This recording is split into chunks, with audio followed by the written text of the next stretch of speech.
Salut tout le monde, bienvenue sur YouTube, bienvenue. On a un peu la gueule de bois aujourd'hui, et oui, hein, l'image veut tout dire malheureusement. L'image veut tout dire avec cette défaite de Tottenham 1-0 sur la pelouse de Bournemouth. Première vidéo de la chaîne où on parle de Première Ligue de football, de Première Ligue spécialement de Tottenham.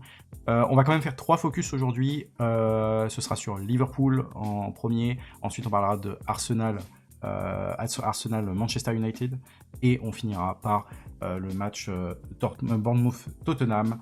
Avant ça, juste une petite revue des scores. Une petite revue des scores. Non, c'est pas ça, c'est ça exactement. Avec Crystal Palace qui gagne à Ipswich Town, du coup, c'est plutôt une bonne chose parce que c'est un adversaire direct pour le maintien, Ipswich côté Crystal Palace. Leicester qui enfonce West Ham. Leicester qui commence à se placer dans le ventre mou et on peut commencer à croire que Leicester peut se maintenir. En tout cas, c'est l'objectif affiché. Chelsea qui atomise Southampton, et c'est pas le carton rouge qui fait que Chelsea a atomisé Southampton, hein, c'est pas ça du tout. C'est vraiment, enfin ça n'aurait pas aidé bien sûr, mais c'est juste que le Chelsea a été au-dessus, et c'est important de le dire parce que Chelsea est le prochain adversaire de Tottenham. Donc voilà, c'est pas mal ce que fait Chelsea, deuxième de Première Ligue à l'heure actuelle après cette victoire. Je suis quand même un peu inquiet pour les Spurs, on verra, mais c'est une grosse équipe Chelsea, et ouais, ça se développe bien, Manchester City qui renoue la victoire face à un adversaire quand même qui est pas simple, Nottingham Forest 3-0, et sincèrement il n'y a pas eu photo. Manchester City a vraiment bien dominé, a géré son sujet dans l'ensemble. C'est plutôt une bonne chose, c'est plutôt une bonne chose pour les Citizens. Les Sky Blues ont réussi à reprendre des principes de jeu, tout n'était pas parfait, mais on a retrouvé quand même une équipe de Manchester City à sa place en termes de jeu et en termes de, également de résultats. Newcastle-Liverpool 3 partout, on en parlera juste après. Everton 4-0 face à Wolverhampton. Autant je sais que Wolverhampton défensivement c'est catastrophique, autant je ne pensais pas qu'Everton offensivement pouvait mettre 4 buts à Wolverhampton, je ne pensais pas. En tout cas voilà, grosse victoire d'Everton qui en plus se donne un peu d'air dans la zone de relégation. Arsenal-Manchester 2-0, on en parlera après. Aston Villa qui bat Brentford 3-1, ça c'est une bonne victoire pour les Villans, après une période un peu compliquée quand même pour les hommes d'Unai Emery. Et en parallèle du coup du match entre Bournemouth et Tottenham, Brighton qui se fait battre par Fulham du coup qui fait une bonne saison dans l'ensemble, Brighton qui perd, et c'est un peu à l'image de Tottenham en fait, je trouve que Brighton et Tottenham se ressemblent beaucoup, c'est des équipes très joueuses et qui ont des difficultés face à des équipes plus faibles, voilà, et c'est vrai que c'est un peu difficile de comprendre ça, mais bon, voilà, c'est triste, mais c'est un peu la dure loi, hein. Cette Première Ligue est très concurrentielle, c'est très difficile de gagner des matchs, hein. Toutes les équipes peuvent le dire, hein. Donc, je sais pas combien, il y a que Liverpool qui peut se targuer, on va dire, de vraiment surmaîtriser sa rencontre, ses rencontres de manière générale, et encore, on l'a vu face à Newcastle, c'était pas ça, hein. C'était quand même pas ça totalement. Voilà, on va parler du coup du match entre Liverpool et Newcastle, donc c'était à St James Park, et c'était un match quand même très intéressant. Moi, de toute façon, à partir du moment où Newcastle joue face à un gros, ça m'intéresse, parce que Newcastle a un style de jeu qui est parfait contre les gros, parce que transition c'est extraordinairement fort. Mais voilà, alors ça a donné un score fleuve, mais c'est parce que c'était un match extraordinaire en termes d'intensité et d'occasion. C'était un niveau de football très très bon, hein, et je trouve des deux côtés, hein. Je trouve que ça a été des deux côtés. Au niveau des compositions d'équipe, donc vous voyez Nick Pope dans les buts, Livramento qui est sorti blessé d'ailleurs il me semble, Fabian Schär, Dan Burn, Lewis Hall, Sandro Tonali, Bruno Guimaraes, Joe Ellington, donc ça c'est du standard, Jacob Murphy, Alexander Isak et Anthony Gordon. Il n'y a pas beaucoup de joueurs à part Nick Pope que j'ai trouvé un peu en dessous, et peut-être un petit peu quand même Dan Burn, j'ai trouvé qu'il a été un peu emprunté défensivement. Mais dans l'ensemble, c'était pas si mauvais que ça. Je trouve que la note de Murphy n'en reflète pas vraiment son match, parce qu'il a quand même été plutôt remuant. On en parlera après. Et côté Liverpool, Keller dans les buts, Van Dijk, Gomez qui remplace du coup Konaté, qui est blessé. Kwanza sur le côté droit, qui a remplacé Trent Alexander-Arnold. C'était peut-être un choix tactique, parce que t'es sur le côté d'Anthony Gordon, de Joe Ellington, donc ça, c'est quand même très fort ce côté-là. T'as peut-être besoin de quelqu'un qui puisse rivaliser défensivement, on a vu que Kwanza en était capable. notamment face à City, quand il y avait Jérémy Doku qui était rentré. Milieu de terrain, évidemment, l'infatigable Gravenberch. McAllister qui a remplacé Dominique Szoboszlai. Cody Gakpo, Curtis Jones, Mohamed Salah, Darwin Nunez, ça c'est des joueurs qu'on a l'habitude de voir. Et on démarre tout de suite, du coup, et ça démarre franchement très vite. Énormément d'occasions, voilà, énormément d'occasions. Alors là, je vous avoue que je me rappelle plus qui c'est. Je crois que c'est Fabien Cher, il me semble. Non, c'était Sandro Tonali. C'était Sandro Tonali, pardon, excusez-moi. C'est Sandro Tonali, du coup, qui avait fait une frappe de loin, qui avait plutôt un peu d'espace là, à ce moment-là. J'ai trouvé que, on voit, il y a quand même énormément de joueurs de Newcastle. Énormément de joueurs de Newcastle qui sont dans la surface. Il y a 1, 2, 3, 4 joueurs de Newcastle. Un joueur aux abords de la surface, c'était Joelinton, je crois. Donc voilà, donc ça apporte. Il y avait quand même pas mal de dangers. Ça, il bute sur Keller, qui a fait sorti une bonne parade. C'était un bon tir. Ça a bien mis Newcastle sur les bons rails dans l'ensemble. Et voilà. Newcastle qui a beaucoup poussé sur les premières occasions. Et là, on voit Alexander Isak du coup qui se retrouve avec le ballon sur le côté gauche et qui. Alors, moi, je suis. Soit il la donne tout de suite, ici. C'était à Bruno Guimaraes. Non, c'était à Murphy peut-être. Bruno Guimaraes ou Murphy, je ne sais plus. C'est soit tu la donnes maintenant. Là, vraiment maintenant dans ce timing-là, quand la défense est vraiment hors de position. Soit tu tires, mais tu dois tirer en ouvrant ton pied. Donc un peu compliqué. Je trouve que la position n'était pas évidente. Mais pour moi, j'aurais fait la passe tout de suite. Après, c'est plus facile à dire qu'à faire, évidemment. Il a tenté de faire la passe, mais il a tenté un cran trop tard. Et ce qui a fait que derrière, c'est Van Dijk qui a pu la sortir. D'ailleurs, très bonne intervention de Van Dijk. Oui, enfin, c'est vraiment un grand retard. C'est là maintenant que tu dois la donner. C'est maintenant. Tu dois la mettre appuyée. Et derrière, ton coéquipier peut la marquer. Pour moi, c'était à ce moment-là, je pense que c'était une petite erreur d'Isaac. On va pas trop lui en vouloir parce qu'il a fait un match tellement monstrueux. Moi, je trouve que c'est vraiment un match monstrueux d'Isaac. Voilà, donc ça a été quand même récupéré par Liverpool. Mais Liverpool n'est pas en reste quand même. Il y avait beaucoup de frappes de Liverpool. Du coup, j'ai aussi... là, c'était... Et d'ailleurs, c'était surtout McAllister, d'ailleurs, qui, dans les premières occasions de Liverpool, qui a été présent pour mettre le danger sur les buts de Nick Pope. Et qui a réussi à bien la tirer. Belle parade de Nick Pope, faut le reconnaître, c'était vraiment une belle parade. Une belle parade parce que le tir était vraiment à terre difficile à aller chercher, surtout pour un grand gardien comme Pope. Mais bon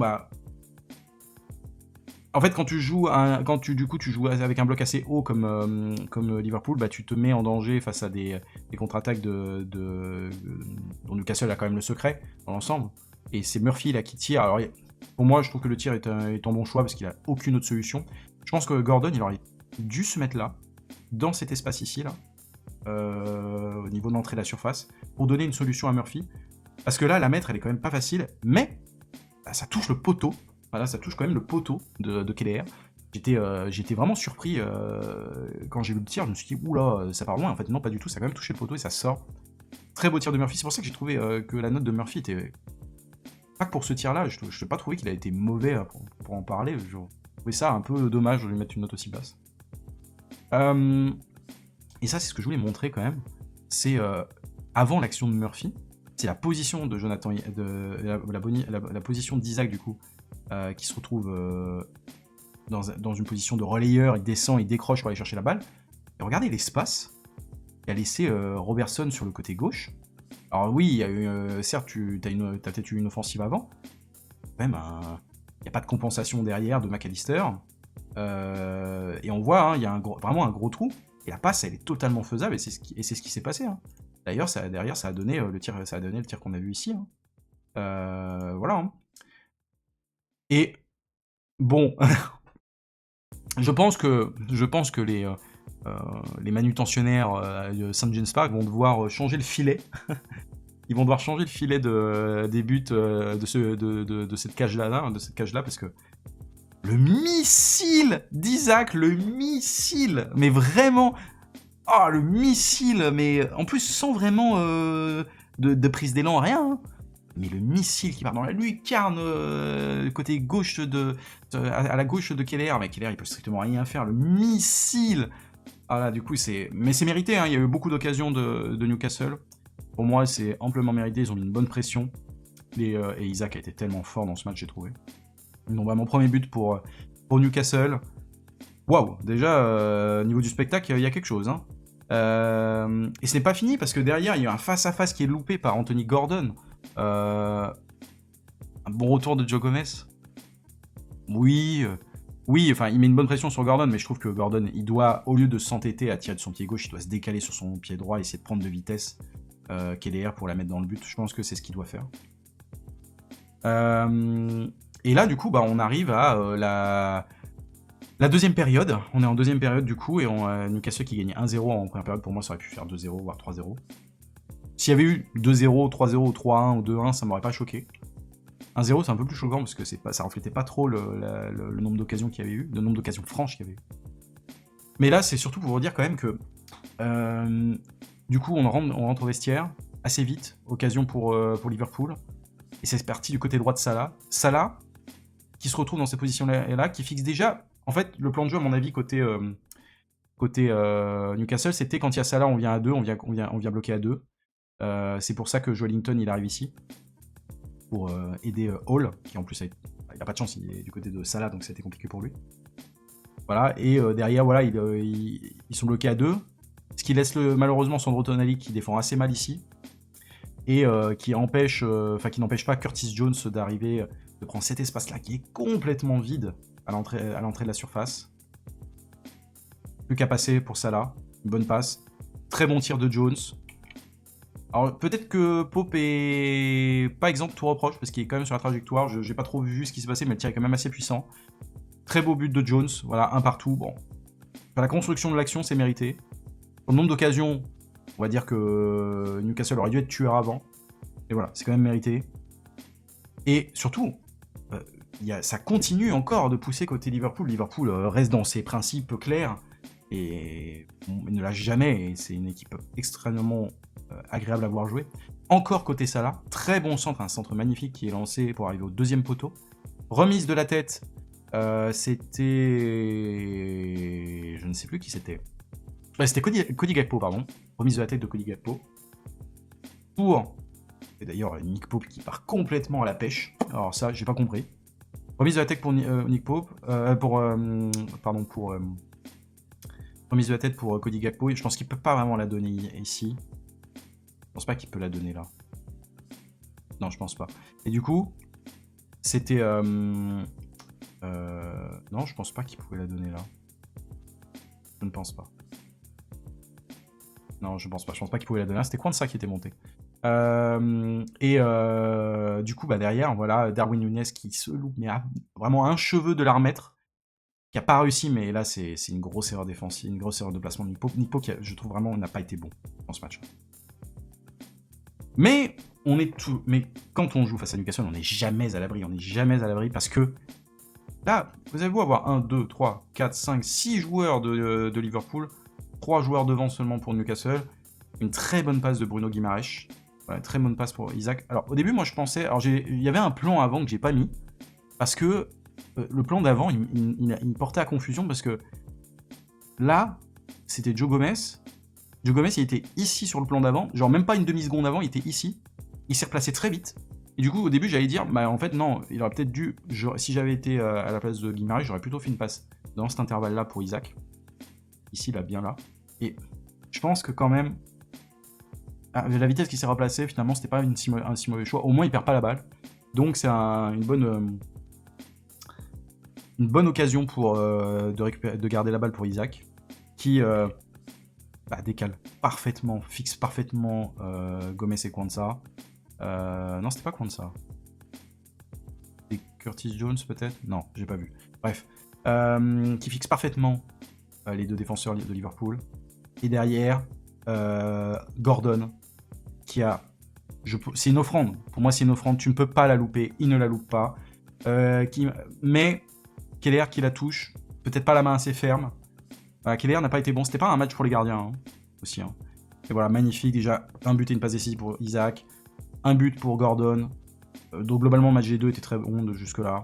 C'est mérité. Mais Liverpool continue de pousser. Avec du coup le débordement. Bah, je crois que c'était Alexander Arnold qui était rentré.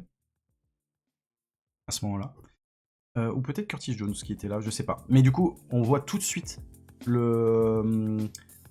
coup, la prise de position sur le côté droit. Salah qui rentre pour récupérer la balle. Passe dans l'intervalle. Salah qui marque. Classique. Salah qui n'a pas spécialement été extraordinaire dans le match, mais comme d'hab, qui marque 2 buts. Voilà. C'est extraordinaire. Salah qui est toujours extraordinaire. Magnifique. L'Égyptien qui pour l'instant est le meilleur joueur de la saison. Il n'y a pas de débat là-dessus. Et ça continue de pousser, toujours sur le côté droit. Le côté droit était vraiment beaucoup utilisé. Un peu plus le côté gauche après, quand il y a eu la rentrée de Luis Diaz, justement.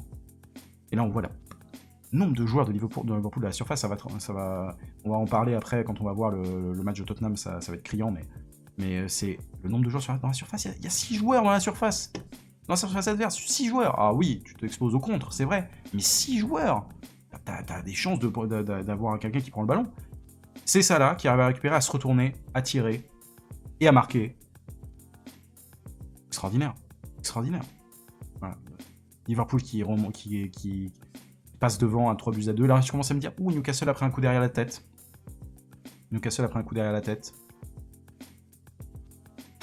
Jamais enterrer les Magpies, surtout à la maison. Coup franc de Guimarães, il me semble d'ailleurs. Coup franc de Guimarães. On se dit au début, c'est loupé. Parce que ça arrive ici. Tout le monde laisse passer la balle. Il n'y en a qu'un qui y croit, c'est Fabian Schär. Keller, mec. Keller qui se retrouve là. En fait, il a fait un mouvement où il fait mine d'essayer de la prendre sans lever les bras. Donc il a feinté, quoi. Il a voulu la laisser sortir. Donc il ne savait pas que Fabian Schär était derrière.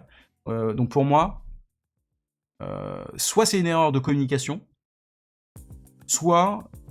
Enfin, pour moi, de toute manière, dans cette situation-là, quel est ton apport de faire ce que tu as fait, en fait? Pour moi, ok. Donc Keller a fait une grosse erreur pour moi, et c'est un but de Schär qui aurait pu être évité. C'est une erreur criante de Keller, et là, pour moi, c'est... Il ne doit pas prendre ce but, quoi. Mais bravo à Schär d'avoir cru jusqu'au bout, et très bonne remise dans le but. Au niveau des stats, bon, globalement, j'aurais pensé quand même que le nombre de XG aurait été plus élevé. Donc là, les deux équipes ont surperformé leur XG, mais bon, pas de tant que ça non plus. Avec 2,09 XG côté Magpies et pratiquement 2 côté Liverpool. Bon, ça montre quand même qu'il y avait c'est un match très plaisant. Il y a eu en tout 33 tirs. 33 tirs, c'est quand même pas mal. Mais pas tant de tirs cadrés que ça. Voilà, pas tant de tirs cadrés que ça. Je m'attendais à mieux en termes de tirs cadrés. Il y a eu des poteaux, etc. Enfin voilà. Liverpool qui domine en possession, mais de toute façon les Magpies, on le sait, c'est pas une équipe qui aime avoir beaucoup le ballon.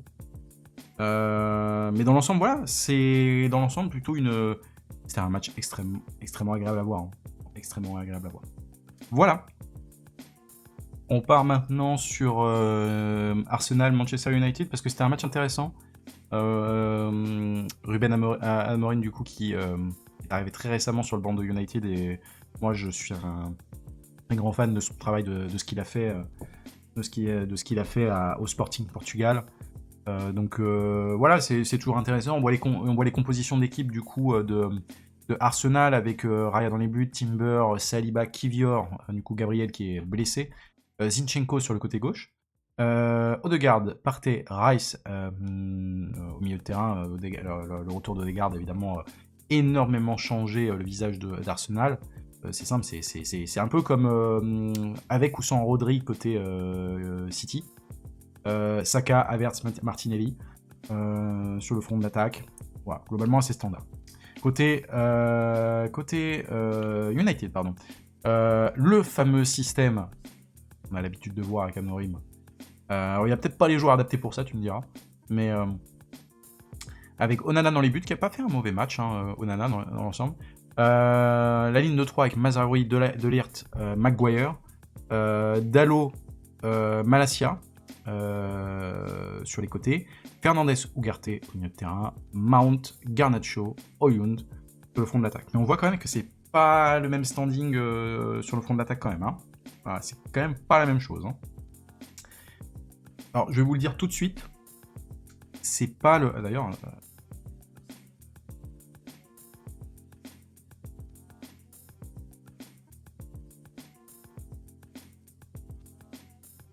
Alors, je vais vous le dire tout de suite, ça va être les résumés, le résumé, en fait, du coup, de la rencontre, ça va être surtout ces phases de jeu-là. En soi, le match, il n'a pas été aussi intéressant que le match... Enfin, il n'a pas été aussi plaisant à voir que le match entre Newcastle et Arsenal. Alors pourquoi? Bah déjà, d'une part, c'est parce que je pense qu'une des premières consignes d'Amorim, c'est d'être bien en place pour pas prendre le bouillon, surtout face au gros. Que je peux entendre. Voilà, t'as pas envie voilà, t'as pas envie de prendre le bouillon. Et Arsenal n'a pas montré non plus des volontés effrénées d'attaquer loin. Mais c'est surtout, bah, on voit les phases de corner, une phase que maîtrise parfaitement Arsenal, avec toujours dans cette zone, toujours des joueurs qui viennent bloquer la sortie du gardien. Énormément de joueurs dans la zone, dans la zone autour du but, pour mettre énormément de pression. Voilà. Et bah, Arsenal il y a eu très peu d'occasions au début, hein, pendant l'ensemble du match, il y a eu très peu d'occasions. La 21e, voilà, j'avais noté dans les minutes, je l'ai pas fait pour Newcastle Liverpool, parce qu'il y avait tellement d'occasions que ça n'avait pas trop de sens. Mais j'avais noté vraiment première occasion marquante, 21e. Et c'était sur un corner. Qui malheureusement qui n'a pas été cadré. Mais on voit quand même que derrière, je crois que c'était à la 27e minute, c'est Diogo Dalot, hein, qui a une bonne occasion, là, une bonne frappe à faire, voilà, et qui malheureusement, alors j'ai pas mis le résultat, mais qui malheureusement n'arrive pas à marquer. Il me semble que c'est un arrêt de Raya. Alors je vous avoue que j'ai perdu le screen, je sais pas où il est, mais bon, du coup voilà, c'est un arrêt de Raya, il me semble. Donc il y a quand même une petite occasion de Manchester, alors c'est quand même assez fait, il y aurait peut-être pu y avoir une... Bon, en vrai, la frappe, c'est ce qu'il faut faire. Bon, pour moi, tu frappes, là, t'as rien d'autre à faire. Soit tu frappes, soit tu les donnes peut-être à Oulun, mais là, il y a la pression de... Partey. C'est Partey qui était là? Ouais, non, pour moi, c'était pas possible. La fameuse image qui tourne en ce moment sur les réseaux. Donc Maguire qui veut prendre de la place, etc. avec tous les joueurs d'Arsenal. Ça n'a pas servi à grand chose, mon pauvre Maguire, ça n'a pas servi à grand chose. Parce que tu n'as empêché rien du tout. Tu n'as rien empêché du tout. Une reprise de la tête du coup de Timber. Alors je pense que les deux joueurs de Manchester United devant, ils auraient peut-être pu essayer de la toucher un peu. Enfin, ils auraient peut-être pu la toucher, mais ils n'y sont pas arrivés. Voilà, reprise de la tête de Timber et derrière ça loupe pas. Et encore un but sur corner pour Arsenal. Et ça, en fait, c'était la première période. Il s'est rien passé à part ça, hein, vraiment rien passé. Ça m'a étonné. D'ailleurs, j'ai vu le nombre de screenshots que j'ai pris. Il n'y en avait pas beaucoup. Hein. Voilà, et bon, bah, Arsenal qui marque, c'est logique, hein, globalement, ils maîtrisaient leur sujet. Pratiquement aucune occasion côté Manchester United, pratiquement aucune occasion. Derrière, quand même une occasion de Bukayo Saka qui bute sur Onana. Voilà, ça aurait pu donner mieux, je pense. Quand même une occasion sur coup franc. Il y a eu quand même des petites occasions sur coup franc. Alors là, c'est un coup franc concédé par Zinchenko sur une très grosse faute de Zinchenko sur le côté gauche. Bruno Fernandes qui va tirer et qui va apporter le danger. Une tête de Ligt qui oblige une immense parade de David Raya. Pour le coup, il faut le reconnaître, hein, celle-là, elle est immense. Moi, je la voyais au fond. Dès que j'avais vu l'occasion, je la voyais au fond. Et on voit qu'après, il n'y a pas eu beaucoup d'autres occasions. Il y a eu encore un but sur corner d'Arsenal, mais c'était... Voilà, ils ont fait ce qu'ils... Enfin, ils ont marqué 2 fois sur corner. Voilà, ils ont marqué 2 fois sur corner. Ils ont fait ce sur quoi ils ont marqué, là où sur quoi ils ont été les plus forts, et je comprends, hein, je comprends très bien. Il y a quand même à noter une dernière occasion pour Manchester United, du coup, avec un coup très bien joué par une très bonne passe faite par Bruno Fernandes, là, pour Anthony. Mais Anthony, là, il fait une erreur. Il fait un contrôle qui, pour moi, est inutile pour la frapper en première intention pour surprendre David Raya. Parce que David Raya, du coup, il peut se placer. Là, il est déjà placé. Et la défense est replacée. Donc ça veut dire que tu es obligé de tirer en force plein centre pour pas te faire contrer. Raya, il a juste à l'arrêter, quoi. Il a juste à lever les bras. Donc voilà. Donc pour moi, c'est une erreur d'Anthony. Bon, le match était déjà plié. Donc il y a 2-0 à ce moment-là. Et on voit, hein, c'est pas du tout... Alors, si, il y a quand même eu de nombreux XG côté Arsenal. C'est surtout dû au corner, hein. Et il y a eu la frappe de Bukayo Saka quand même. Mais il y a eu énormément de corners, en fait, sur tous les corners, Arsenal était dangereux, donc ça gonfle le nombre d'XG. Mais surtout le nombre d'XG de Manchester United, 0,26. Bah oui, mais c'est logique, hein, t'as pratiquement pas été dangereux. T'as pratiquement pas été dangereux, donc c'est voilà, c'est sur à quoi on s'attendait. Voilà. On va parler évidemment maintenant de Bournemouth-Tottenham, même si ça me fait mal d'en parler. Je voulais d'abord qu'on parle des stats pour que, en fait, on comprenne tout de suite le problème, quoi. Vraiment qu'on comprenne tout de suite le problème. Avec voilà, alors une possession à l'avantage de Tottenham, c'est sûr, hein, 65,5% de possession, mais Bournemouth ne voulait pas la balle dans tous les cas. Ce qu'il voulait faire, c'était surtout presser fort, mettre beaucoup de pression et partir en contre-attaque, pouvoir courir avec Evan Nilsson qui court très vite, Tavernier également, voilà, il y avait, et même Kluivert qui est quand même une fusée. Dans l'ensemble, c'est surtout le nombre de tirs, il faut regarder le nombre de tirs. Alors attendez, je vais voir où ça en est, mais au niveau du nombre de tirs, 21 tirs à 12 pour Bournemouth avec 34% de possession. Bah, voilà. 21 tirs à 12, bah. Il n'y a pas eu de. Il n'y a pas eu de.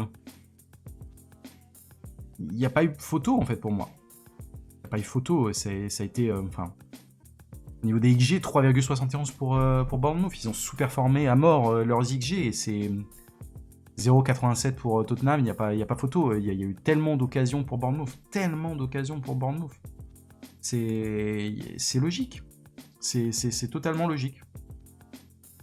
On voit les compositions côté Tottenham. Donc, malheureusement, alors. Il y a des choix que, de toute façon, Tottenham enchaîne les matchs, donc évidemment, il faut arriver avec l'effectif que Tottenham a. Il faut arriver à faire jouer tout le monde, quoi. Donc, Forster dans les buts, avec toujours la blessure de Vicario. Visiblement, c'est pas prévu de prendre un autre gardien. À la limite, c'est peut-être pas la priorité.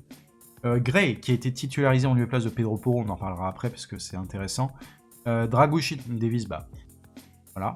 On n'a pas trop le choix. Hein. Romero, Van de Ven, les deux sont blessés. Udogie sur le côté gauche. Sarr, Bissouma, Maddison, avec encore la suspension de Bentancur en Bissouma qui est titularisé. Sarr, Maddison. Sachant que tu ne titularises pas et qu'il y a beaucoup d'absents sur le front d'attaque, tu ne veux pas titulariser Werner ni Son, parce que Son tu veux le ménager, et Werner parce que tu n'as pas envie de le faire jouer titulaire. Du coup tu es obligé de mettre Kulusevski sur le front de l'attaque, et tu es obligé de mettre Sarr sur le terrain. En soi, Sarr est à l'image, et on en parlera après, Sarr est à l'image de la saison de Tottenham. C'est l'un des plus irréguliers pour moi. Quand il est bon, il est vraiment très bon. Quand il n'est pas bon, il est vraiment catastrophique. Et j'ai trouvé vraiment qu'il était très mauvais dans ce match-là. Côté Bournemouth, Kepa Arrizabalaga du coup dans les buts. Smith, Zabarni, Huysen, très bon défenseur Huysen d'ailleurs. Vraiment ça m'a impressionné. Kerkez, Milos Kerkez qui a été très bon également. Christie, Adams, Semenyo, Kluivert, Tavernier et Evan Nilsson en attaque. Voilà. Donc, ils ont quand même des armes, hein, Bournemouth, on l'a vu, hein, ils ont mis à mal cette équipe de. Ils ont mis à mal cette équipe de. Ils ont battu quand même Arsenal, ils ont battu Arsenal, ils ont battu City, voilà. Hein. Donc ils ont quand même un bon tableau de chasse à la maison. Voilà, c'est pas à négliger. Néanmoins, Tottenham n'a pas si mal commencé, j'ai envie de dire. Moi, quand je voyais le début de match, je me suis dit... Bon, alors je vais juste faire une petite parenthèse. Je déteste le stade de Bournemouth pour regarder les matchs, c'est insupportable. On est sur une caméra limite latérale, on est limite sur la ligne de touche. C'est-à-dire qu'on voit rien, on voit pratiquement rien. Voilà, donc quand j'ai fait les screens, je me suis dit, on voit rien, là j'aurais bien voulu voir la position de Solanke, mais on voit rien. Mais là, ça se rejette plutôt bien avec Maddison qui arrive à prendre l'intervalle. Deux solutions de passe, soit à Sarr ici pour ensuite un décalage, soit à Kulusevski. Il décide de la donner à Kulusevski dans l'intervalle, et très bien. Pour moi, là, Kulusevski fait une erreur. En fait, au moment où il fait son tir, il fait un tir où il est un peu en déséquilibre sur le côté, du coup il perd de la puissance avec son pied droit.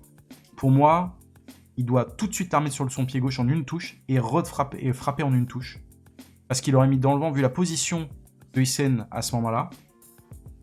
Pour moi, il aurait largement eu le temps de le faire et de tirer, et il aurait été bien plus précis. Ou potentiellement, il y aurait eu la fixation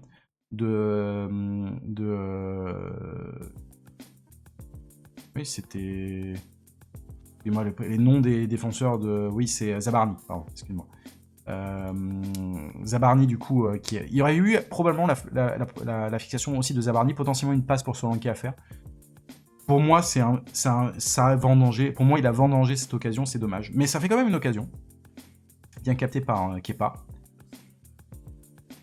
Et on voit encore Kulusevski. Et là, je voulais faire ce screen-là avant de parler de l'occasion, parce qu'on voit la position des joueurs. Et c'est là, en fait, que j'étais un peu dérangé quand j'ai regardé, parce que je me suis dit, c'est là qu'on voit que le système, en fait, le meilleur système qui a été utilisé depuis le début de la saison, c'est quand Kulusevski est au milieu de terrain, avec James Maddison et avec... Enfin, Kulusevski, Sarr et ou Maddison. Enfin, Kulusevski, non, c'est plutôt Kulusevski, soit Maddison ou Sarr avec Kulusevski, derrière avec Bissouma, ou Bentancur d'ailleurs, plutôt avec Bentancur d'ailleurs. Parce que là, en fait, on voit qu'il y a un problème. Là, il y a un problème. En fait, il y a besoin d'avoir Kulusevski dans cette zone-là. Là, il n'y a personne. Et du coup, mais en fait, il y a complètement un décalage. Parce que là, il y a un appel pour fixer les défenseurs de la part de Solanke, ce qui en soit très bien. Mais comme Kulusevski, qui est habitué à rentrer à l'intérieur, et surtout dans son jeu, à jouer au milieu de terrain, plus habitué maintenant à jouer au milieu de terrain, il va rentrer là. Ce qui fait qu'il y a un contre-temps fait par Solanke, un gros blanc, on va le voir d'ailleurs sur l'action. Brennan Johnson qui est là, voilà. Pour moi, Maddison, il doit prendre cette position-là. C'est ce qu'il fait. Il le fait, du coup, il récupère la balle. Très intéressant, je trouve, mais là, on voit quand même... Enfin, alors déjà, bon, la caméra n'en rend pas justice, mais on voit quand même que Solanke, il est déjà trop loin. Là, ça va passer, parce que je pense que le début de la phase défensive de Hysén est mauvaise, mais en soi, il y a un énorme trou, il y a un problème ici. Il y a un vrai problème. Et c'est Kulusevski qui devrait être là, en fait. Soit Kulusevski, soit Solanke. Et Kulusevski devrait déjà être parti. Ou Porro, d'ailleurs. On voit Archigray, parce que Archigray, c'est pas un habitué de ce poste-là. Pour moi, c'est du dépannage. En Europa League, ça va. Mais en Première Ligue, tu peux pas faire jouer Archigray ici, alors t'as pas le choix. Alors j'aimerais comprendre, en fait, je ne comprends pas pourquoi Spence ne joue pas. Je dois bien l'avouer, je ne comprends pas. Je n'ai pas de réponse, et je ne vais pas juger pourquoi Ange Postecoglou ne le fait pas jouer. Parce que on sait pas ce qui se passe à l'entraînement. En plus, la dernière conférence de presse sur Spence, on n'a pas trop compris. Voilà. Il y a un peu botté en touche. Mais voilà, en fait, il y a un problème. Bon, là, du coup, ça donne quand même une occasion. Très belle passe en profondeur de Maddison, quand même, il faut le reconnaître. La passe était quand même très bonne, parce qu'elle met en difficulté Hysén. Hysén qui se loupe. Ça permet à Solanke de se retrouver en face à face, mais un immense retour de Hysén. Le saut pour se remettre devant. Je pense quand même qu'il y a une erreur de Solanke. Parce que là, il veut la frapper en puissance. Il veut la frapper en puissance sous la barre. C'est une erreur. Parce que là, il regarde le ballon, il voit pas la position de Kepa. Là, il voit pas la position de Kepa. Et du coup, il aurait pu faire ça. Ce petit tir là qui passe ici, là. Facile à dire qu'à faire, évidemment. Toujours plus facile à dire qu'à faire, mais après, quand t'es un avançant, t'es censé être tueur. Donc, quand tu t'appelles Dominique Solanke. Il tire en puissance, et ce qui fait qu'il a été un petit peu gêné derrière par Hysén. Et ça a donné un tir complètement manqué, qui est passé à 10 km au-dessus du but.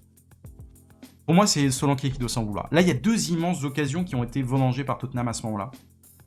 Et moi, je me dis, bah... Là, je commence un peu à paniquer, je me dis, oula, on peut se faire punir assez vite. Hein. Voilà. Mais ça, par contre, c'était des choses qu'on n'avait pas vues dans les matchs face à Fulham et face à Crystal Palace, par exemple. On n'avait pas vu ça. C'est qu'il n'y avait pas eu d'occasion au début de ces matchs-là. Là, il y en a. Là, il y en avait. Il y avait des occasions. Malheureusement, ça ne dure pas.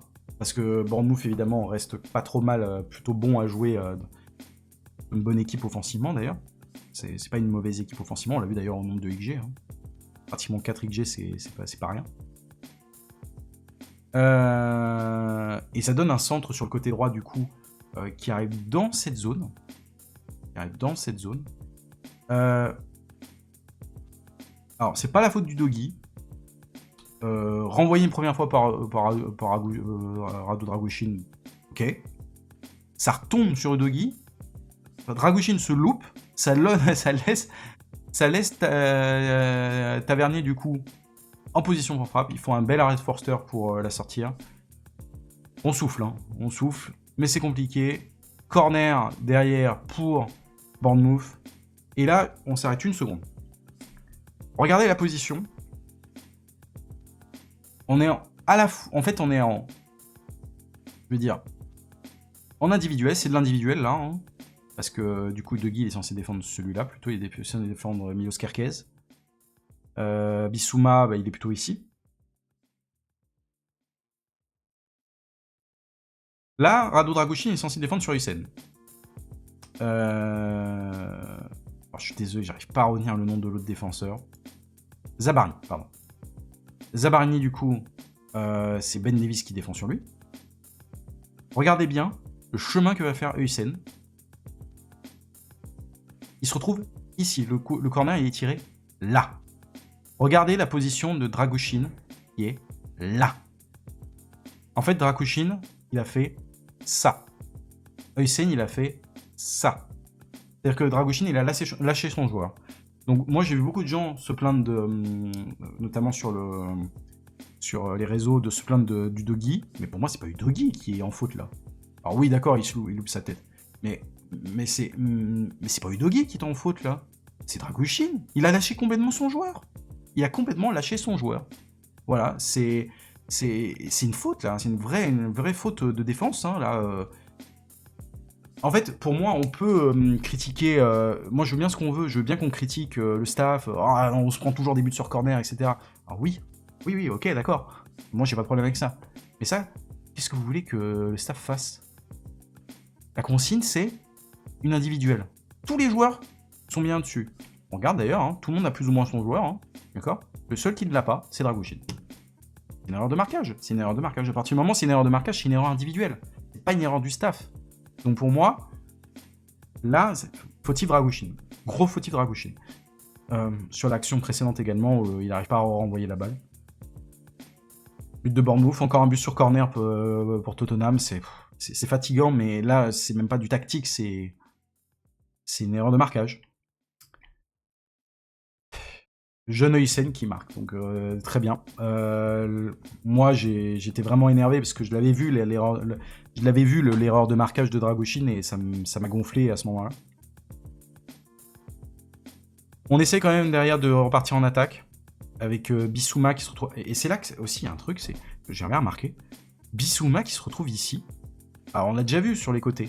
Et surtout, vous regardez le problème. C'est que Gray, lui, est très en retrait. Il joue un rôle un peu plus défensif de manière générale. Et là, il n'y a personne. Il n'y a personne dans cette zone. Kulusevski, il est trop loin. Alors oui, j'entends que de toute manière, il faut qu'il revienne à l'intérieur. Mais c'est là qu'on voit qu'il y a un problème, que le système, en fait, actuel, avec quand il faut Kulusevski au milieu de terrain. Pour moi, j'aimerais revoir Kulusevski au milieu de terrain. Il ne faut pas le mettre sur un côté. Parce que il va être habitué à dézoner, ce qui est très bien, c'est ce qu'on attend de lui. Mais ça rend son côté complètement vide et on perd de la pression offensive sur le côté du coup. Pour moi, c'était pas suffisant. Ça passe quand même pour Kulusevski. Et là, par contre, il fait une erreur, je pense. Kulusevski, j'ai trouvé moins bon dans ce match-là. J'adore Kulusevski, je le trouve très, très fort, mais j'ai trouvé moins bon dans ce match-là. Bissouma qui fait une bonne passe. Et là, Kulusevski qui la contrôle pour se mettre face et pour jouer son 1 contre 1, et je pense que c'est une erreur. Parce que pour moi, il doit la contrôler intérieur du play pour la mettre vers l'extérieur, pour se placer, orienter son corps, pour placer son pied gauche et frapper directement en première intention.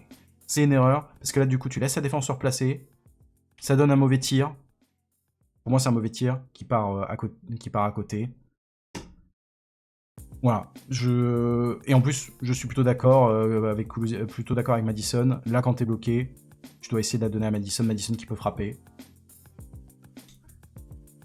Je pense que c'est encore une occasion vendangée. Sur un Bournemouth, par contre, n'est pas resté attentiste complètement derrière. Hein. Bournemouth a bien joué le coup, et avec Milos Kerkez qui a réussi à déborder un centre. Un missile. Alors, pour le coup, c'est un missile, mais par contre, terriblement précis. Alors, je dirais que c'est Evan Nilsson. Non, je trouve que c'est Tavernier, je crois. D'ailleurs, je dis Tavernier, mais c'est Tavernier. Et ça tombe pile sur la tête de Tavernier. Du coup, je vais y arriver. De Tavernier. Qui la prend comme il peut. Il faut une parade réflexe. C'est vraiment une parade réflexe de Forster qui arrive à la sortir. Waouh. On n'est pas loin encore du 2-0. Corner pour Tottenham. C'est dégagé. J'ai un coup de gueule à passer quand même envers Destiny Udogie sur ses prestations défensives parce que ça commence à me gonfler un peu. Le ballon va retomber. Je pense... Pour moi, la première décision de Udogie est bonne, de ne pas y aller tout de suite. Tu veux contrôler. Parce que tu te dis que si jamais il y a un bon contrôle et qu'il prend de la vitesse tout de suite, Kluivert, c'est pas bien, quoi. C'est vraiment pas bien. Donc, première décision, je suis OK. Deuxième décision, tu vas au contact. Mais dans ce cas-là, pourquoi t'es pas allé dès le début? Il faut y aller dès le début, dans ce cas-là. Parce que là, il te prend complètement de vitesse.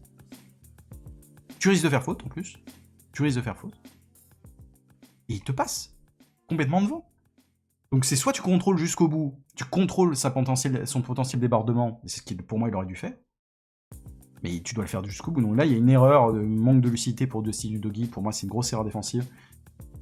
Heureusement que Kluivert ne voit pas Evan Nilsson, parce que franchement, s'il la donne, mais c'est but à 100%, surtout vu la position de Forster. Ça tire, Forster la sort. Bah, il le voit, hein, Evan Nilsson, d'ailleurs, il était en colère, je pense, à ce moment-là. Ça aurait pu faire 2-0 encore.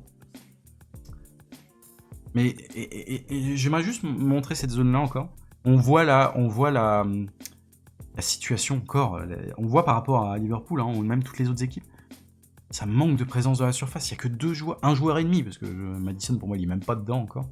Il y a un joueur et demi dans la surface. C'est que Solanke. Donc il faut que Kulusevski vienne plutôt ici. Ou... Voilà, bon, ça donne quand même... Ça... Et là, Johnson, que j'ai trouvé très mauvais, soyons clairs,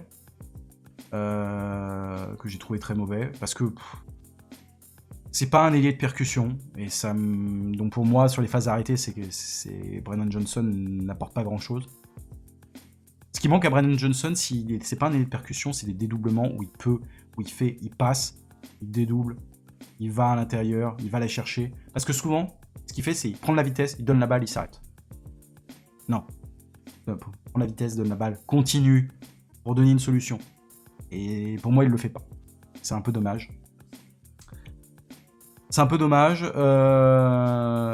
deuxième période, du coup, voilà, on en est à ce niveau-là en deuxième période là. Et pourquoi tu la donnes pas à Maddison là qui... Alors certes, il n'était pas en position là, mais là, donne-la là. Voilà, donne une solution et dédouble ici. Et il le fait pas. Donc bon, c'est... Parce qu'il regarde là, en fait. Il donne pas assez de... Il regarde ici. Il ne regarde pas la zone, voilà. Et en plus, pour moi, Destiny Udogie, il doit faire ce mouvement-là aussi. Ou alors ce mouvement ici. Solanke, peut-être ce mouvement-là, d'ailleurs. Allez, peut-être ici. En fait, ça manquait de mouvement, je trouvais. Ça a réussi à passer chez Bissouma qui l'a donné derrière à Sarr. Sarr qui l'a donné à Gray. Qui tire. Mais qui est trop facile pour Kepa. Là, là par contre, il y a du monde. Hein. Il y a du monde dans la surface. Mais il y a du monde. Mais il y a du monde, en fait, c'est trop, là. Il y a trop de monde dans cette zone-là. Johnson, il devrait être ici. Maddison devrait être plutôt là. Là, c'est Bissouma, il devrait être décalé. Enfin, il devrait y avoir... Il y a trop de monde dans les mêmes zones, j'ai trouvé. Quand il y a du monde dans la surface, il y a trop de monde dans les mêmes zones. Quand il y a aussi, et ce qui a manqué aussi dans ce match, j'ai trouvé, quand il y a des récupérations hautes, comme on a l'habitude de voir pour Tottenham est capable, c'est dans l'ADN de Tottenham. Quand il y a des récupérations hautes, comme par exemple Bissouma qui a très bien surgi ici, ça donne des transitions rapides, ça donne en fait une situation où Bournemouth n'est pas placé défensivement. Et là, Solanke, alors là, il va falloir m'expliquer. J'enlève mes lunettes, c'est pour dire à tel point j'en suis fatigué. Il va falloir m'expliquer. À quel moment tu dis que la solution, elle vient ici? Quand tu as Son, quand tu as un Son et Maddison, pour moi, tu peux la donner aux deux. Les deux, c'est un bon choix. Hein. J'ai plutôt Maddison, du coup. Il la donne à Kulusevski. Parce qu'en fait, là, la situation fait que Kulusevski, il arrive. Le temps qu'il récupère la balle, Huysen est déjà sur lui. Il n'a pas le temps de la redonner à Solanke. Solanke, comme il est déjà là, il bloque la ligne de passe sur Maddison. Son est bloqué par... je vais pas y arriver. Je suis désolé, je vais pas y arriver. Zabarni. Je vais y arriver. Je ne me rappelle plus où il est. Voilà. Zabarni est bloqué par Zabarni. Du coup, en fait, la défense, c'est plus facile pour eux de défendre. C'est plus facile, parce qu'il n'y a plus qu'une seule solution pour Tottenham à ce moment-là. Ça donne un tir, dans un angle fermé. Arrêt de Kepa. Malheureusement, Son est hors jeu. But refusé. Solanke a vendangé là. Il a vraiment vendangé. C'est dommage parce qu'il a eu des occasions. Il y a eu des occasions pour Tottenham. Et il suffisait d'un but pour moi. Un but et psychologiquement c'était bon. Là, c'était une période. C'était un moment dans la deuxième période où Tottenham dominait. Il y avait des situations. Des vraies situations. Il y a eu 3 situations. 3 situations majeures. C'est une d'entre elles. Occasion quand même d'Evan Nilsson derrière. Un tir, voilà. Alors là, il y a peu de présence. Globalement, c'est plutôt bien défendu. Parce que... Bon, il y a quand même un trou, je dirais. Ici. Mais c'est dans l'ensemble pas trop mal défendu. Ça donne un tir. Mais un peu hors de position. Ben Davies est devant, ça peut être contré. Forster à la visu. Pour moi, c'est un tir qui est acceptable comparé aux autres. Voilà. Derrière, après ça, relance rapide. Maddison qui décale Son tout de suite. Son qui fixe. Du coup, Smith. Là, Son qui repasse sur son côté. Il repasse sur le côté, hein, qui repique intérieur pour dédoublement avec Maddison. Ça, on le voit régulièrement. Hein. Je trouve que c'est un très bon mouvement qu'on voit régulièrement entre Son et Maddison. Maddison récupère la balle, se retourne. Et là, Maddison doit faire beaucoup mieux. Position, ça passe à côté, c'est pas possible. Ce n'est pas possible ici de la louper. Celle-là, c'est la situation qui a fait le plus mal pour moi. La louper, d'ailleurs, derrière, Maddison, il s'était couché tellement il savait que c'était... il devait pas la louper. Et je pense que Postecoglou avait pesté, et je peux le comprendre. Là, on peut pas louper ce genre d'occasion. Et derrière, corner, quelques minutes plus tard, corner, boxé par... je trouvais que les corners n'étaient pas si mal tirés, parce que ça a mis en difficulté Kepa. Et derrière, Kepa qui la boxe, reprise de Poro qui du coup est rentré en lieu et place de Ben Davies juste avant. Malheureusement, Ben Davies qui malheureusement est blessé, c'est probablement c'est dû claquer ou une petite déchirure. Ce qui fait que Tottenham a officiellement un seul défenseur senior, un seul défenseur disponible dans l'équipe senior, un seul défenseur central, qui est Radu Dragusin. Ouh là là, ça va être complexe, ça va être très complexe. Du coup, Pedro Porro qui lance un missile complet, un missile à ras de terre magnifiquement arrêté par Kepa, qui a fait un très bon match, Kepa. C'est la 3e occasion, et là malheureusement... c'est fini pour Tottenham, il n'y a pratiquement plus aucune occasion. Et ça donne derrière de multiples déséquilibres côté Tottenham. Et ça, de multiples occasions, notamment de Ouattara, ça passe au-dessus. Encore Ouattara. Ça tire, ça passe au-dessus. Il n'y a plus grand chose d'intéressant derrière parce que c'est des multiples occasions. Tottenham n'était plus dedans. Il y avait trop de... L'entrée de Bergwijn n'a rien changé. Trop de déséquilibre. Tottenham n'a pas réussi à marquer. L'entrée de Timo Werner n'a rien changé. Et c'est mérité pour Bournemouth. Hein. Ils ont eu plus d'occasions nettes, plus de tirs, plus d'occasions nettes. Tottenham, les vraies occasions qu'ils ont eues, ils n'ont pas réussi à les mettre.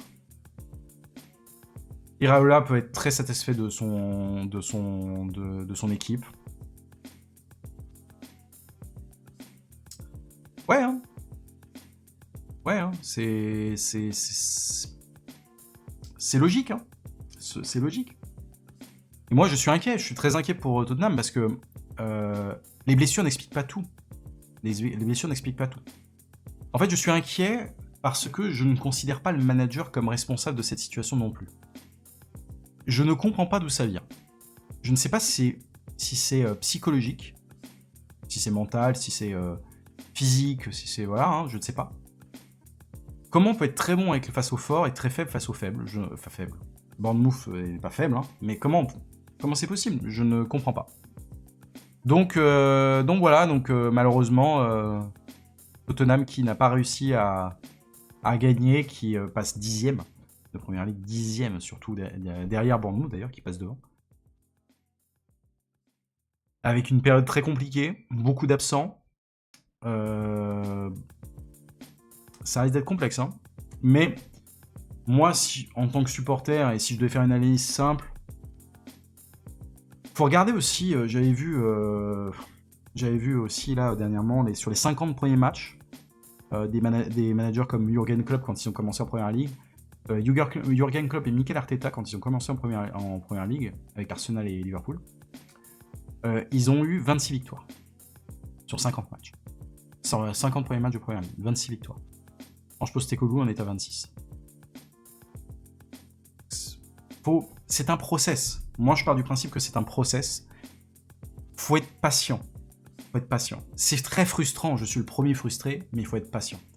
Il y aura des mouvements, il faut des mouvements cet été pour combler les blessures. C'est triste, mais c'est surtout pour combler les blessures. Je n'ai pas de cible en tête. Je ne sais pas. Voilà, j'aimerais surtout que déjà certains joueurs reviennent. Déjà, les défenseurs centraux, ça pourrait être déjà pas mal. Également Richarlison, parce qu'il faut que Solanke puisse souffler, parce que il tiendra pas à cette cadence-là. Et s'il tient, bah, bravo à lui. Hein. Voilà, hein, donc c'est la seule chose que je peux vous dire. Voilà, c'est la seule chose que je peux vous dire. Derrière, bon, bah... Moi, j'ai été un peu triste quand même de ce qui s'est passé à la fin du match quand Ange Postecoglou est venu auprès des fans pour les applaudir. Et que certains fans l'ont dit bouh. Enfin, j'ai trouvé ça déjà d'un puéril. Et c'est... Alors il prend peut-être pour l'équipe, mais bon, c'est un peu malvenu et c'est un peu dommage, mais ça représente bien. Ça représente bien là. Ça représente bien la situation. Voilà. Sur ce, mes chers amis, j'espère que cette première vidéo sur la Première Ligue vous a plu. Ça m'a pris pas mal de temps de la préparer. On va faire un seul focus ce week-end. La prochaine journée, ce sera sur Tottenham-Chelsea. Je vais me concentrer uniquement là-dessus parce que ça m'a pris beaucoup de temps de faire les 3 matchs. Je vous remercie. Je vous dis à bientôt. N'hésitez pas à aimer la vidéo si ça vous a plu. N'hésitez pas à la partager. N'hésitez pas à vous abonner à la chaîne. Ça me ferait toujours plaisir. Et je vous souhaite à tous une bonne fin de journée, un bon week-end. Ciao, ciao.